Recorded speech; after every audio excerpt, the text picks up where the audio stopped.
सोचो अगर आपको एक दिन एक ऐसी रहस्यमयी पेंसिल मिल जाए जिससे आप जो भी ड्रॉ करो वो सच में आपके सामने आ जाए। कहानी की शुरुआत एक छोटे से शहर से होती है जहां हुआन नाम का एक गरीब आदमी रहता है। हुआन पेशे से एक पेंटर होता है और वो सड़क किनारे बैठकर लोगों की तस्वीरें बनाता है जिससे वो किसी तरह अपना गुजारा करता है।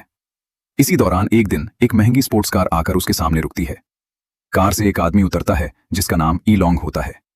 ईलोंग शहर का एक मशहूर पेंटर होता है, लेकिन असलियत ये होती है कि ईलोंग खुद इतना अच्छा पेंटर नहीं होता, बल्कि वो हुआन की बनाई हुई पेंटिंग्स को अपने नाम से बेचता है। जॉन हुआन का सबसे अच्छा दोस्त होता है और वो भी पेंटर बनना चाहता था। अब वो हुआन के साथ रहता है।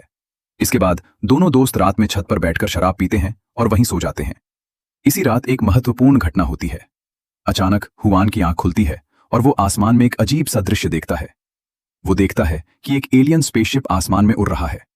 ये देखकर वो हैरान हो जाता है और छिपकर उसकी तस्वीर लेने की कोशिश करता है, लेकिन वो कैमरे का फ्लैश बंद करना भूल जाता है, जिससे एलियंस को पता चल जाता है कि कोई उन्हें देख रहा। इसके बाद वे तुरंत वहां से गायब हो जाते हैं, लेकिन जाते समय वे एक अजीब सी झड़ी जैसी चीज वहीं छोड़ जाते हैं। हुआन उस चीज को उठाकर अपने साथ घर ले आता है। अगली सुबह हुआन अपने दोस्त जॉन को रात की पूरी घटना के बारे में बताता है। वो कहता है कि उसने सच में एलियंस देखे थे। जॉन पहले उसकी बात पर विश्वास नहीं करता। तब हुआन एक कागज पर सोने की ईंट बनाता है और उसे देखने के लिए कहता है।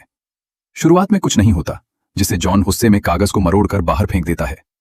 तभी बाहर से आवाज आती है और जब वे देखते हैं तो हॉस्टल के मालिक के पास एक असली सोने की ईंट गिर चुकी होती है। इसके बाद दोनों को यकीन हो जाता है कि ये छड़ी सच में जादुई है। इसके बाद दोनों दोस्त मिलकर एक बड़ा कागज लाते हैं और हुआन इस बार एक बड़ी सोने की ईंट बनाता है। कुछ ही पल में वो सोने की ईंट उनके सामने आ जाती है, जिसके बाद दोनों फैसला करते हैं कि वे इस बात को किसी को नहीं बताएंगे, लेकिन इस बात को पूरी दुनिया से छुपा कर रखेंगे, क्योंकि अगर किसी को इस राज का पता चल गया तो उनके लिए खतरा पैदा हो सकता है। इसी दौरान जॉन मजाक में एक कागज पर 200 मिलियन लिख देता है। कुछ ही पल में उनके कमरे में असली पैसों का बड़ा ढेर भर जाता है। अब उनकी जिंदगी तेजी से बदलने लगती है। महंगे कपड़े खरीदते हैं, अलग अलग ब्रांड्स पहनते हैं और अपनी लाइफस्टाइल पूरी तरह बदल देते हैं। फिर वे महंगी गाड़ियां खरीदते हैं और जो गाड़ियां बाजार में नहीं मिलती उन्हें खुद बनाकर इस्तेमाल करते हैं।